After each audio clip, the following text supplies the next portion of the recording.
Hello and welcome. Today we are diving into a viral threat that's quietly causing chaos for livestock all over the world, with huge economic consequences. We're talking about lumpy skin disease. And this is not just some small, localized issue. No, this is an emerging disease that has massive implications for the cattle and dairy industries on a global scale. The economic ripple effect touches everyone, from individual farmers to entire national economies. So let's get right down to it. What is this disease? How in the world does it spread? And what makes it such a tough opponent for farmers and vets across the globe?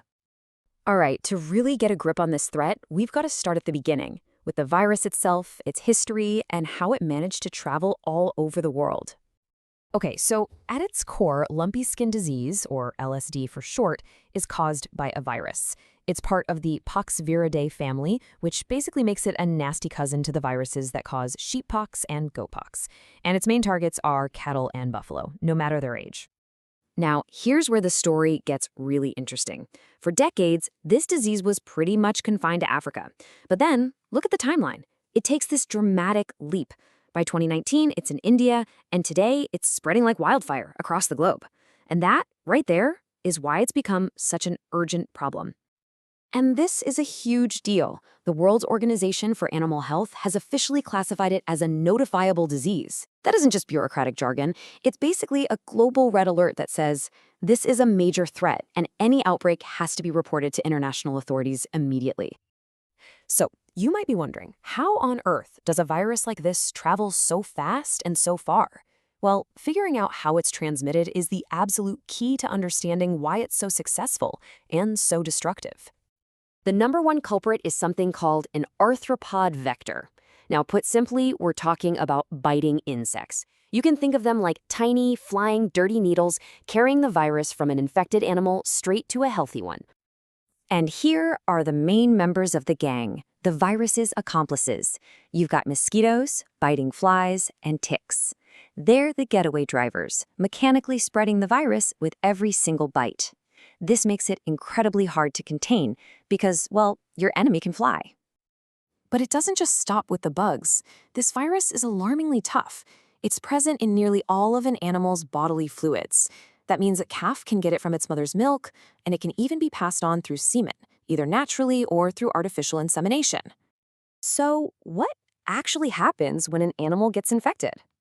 The physical symptoms are pretty distressing to see, and they translate directly into huge financial losses for farmers.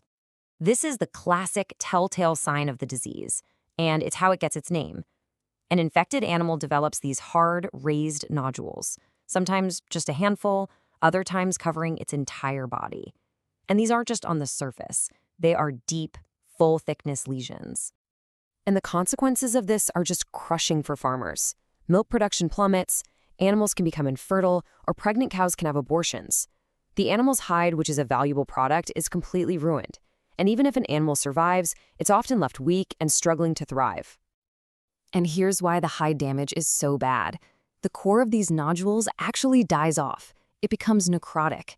Eventually, this dead plug of tissue falls out, leaving behind what's called a sit-fast, which is basically a deep, permanent hole right through the hide.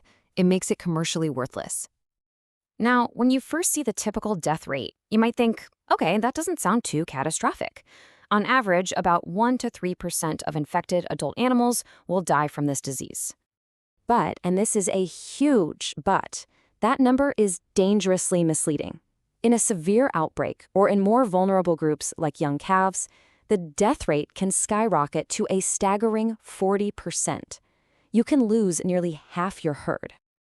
So, with such a destructive disease on the loose, what can actually be done? The fight against lumpy skin disease is really a two-front war. It's about containment, and it's about prevention. First things first, because this is a virus, there's no magic bullet. There's no injection you can give an animal to just kill the virus. All that can really do is provide supportive care. Things like antibiotics to fight off secondary bacterial infections and anti-inflammatories to help the animal's own immune system do the heavy lifting. On the ground, trying to stop an outbreak in its tracks is a massive undertaking. It means strict quarantines, an all-out war on insects, and intense cleaning and disinfection of everything. It's an expensive, exhausting, and often losing battle, especially when you're fighting an enemy that can fly.